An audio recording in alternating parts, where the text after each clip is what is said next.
Hello friend, welcome back to my channel. আজকে তোমাদের সঙ্গে একটা ছোট্ট মিনি ব্লগ শেয়ার করব।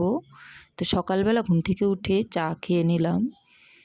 তো এখন মামা ঘুম থেকে উঠে এসে পড়েছে আমার কাছে, আর খুব দুষ্টুমি করছে, কান্না করছে। ওর একটু ঠান্ডা লেগেছে, তার জন্য না কান্না করছে। তো একটু পরে ওকে নিয়ে আমি সেন্টারে যাব, ওর ইঞ্জেকশন আছে। তো জানি না কি করবে, কান্না করবে না কি। দেখো ও মা আমার ওর দিদুন হচ্ছে বিছানা গুছাচ্ছিল, ওখানে গিয়ে পড়ে গেছে। দেখো ভয় পেয়েছে, ভয় পেলে ও মন করে। তো ওখান থেকে আমি আমার ঘরে নিয়ে আসলাম। দেখো কি কান্না করছে, শুধু ওকে দেখিয়েছি, একটু ভয় দেখিয়েছি তাই। তো আমরা দুজনে রেডি হব এখন। ওকে প্রথমে রেডি করাবো, তারপর আমি রেডি হব। খুব দুষ্টু হয়েছে না, আস্তে আস্তে বড় হচ্ছে, দুষ্টুমি বেড়ে যাচ্ছে। তো ওকে রেডি করি, তারপর আমি আবার রেডি হব। চলো আমরা তাহলে রেডি হয়ে আসছি।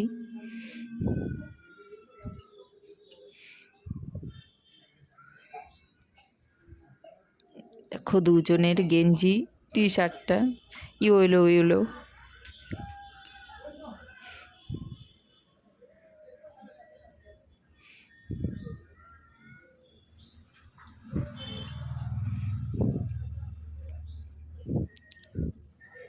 বাচ্চাদের প্যান্ট পরানো যে কি মানে অস্বস্তিকর, সেটা যে পরায় সেই শুধু জানে। পরাতেই দিচ্ছে না, কিন্তু তাও আমাকে পরাতে হবেই। দেখো চুলটা বেঁধে দিলাম।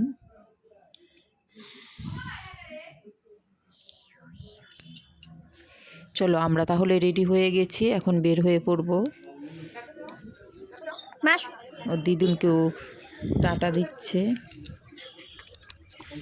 চলো যাব এখন ওখানে।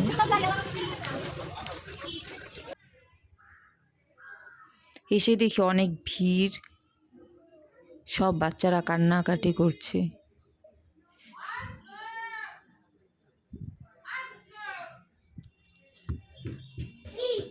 দেখো এখানে এসে আমি আর ভিডিও করতে পারিনি, ওকে 3টে ইঞ্জেকশন দিয়েছে। ও খুব কান্নাকাটি করছিল, আর ভিডিওটা বলতে পারিনি। বাড়িতে এসে ওকে একটু জল খান। তো বাই।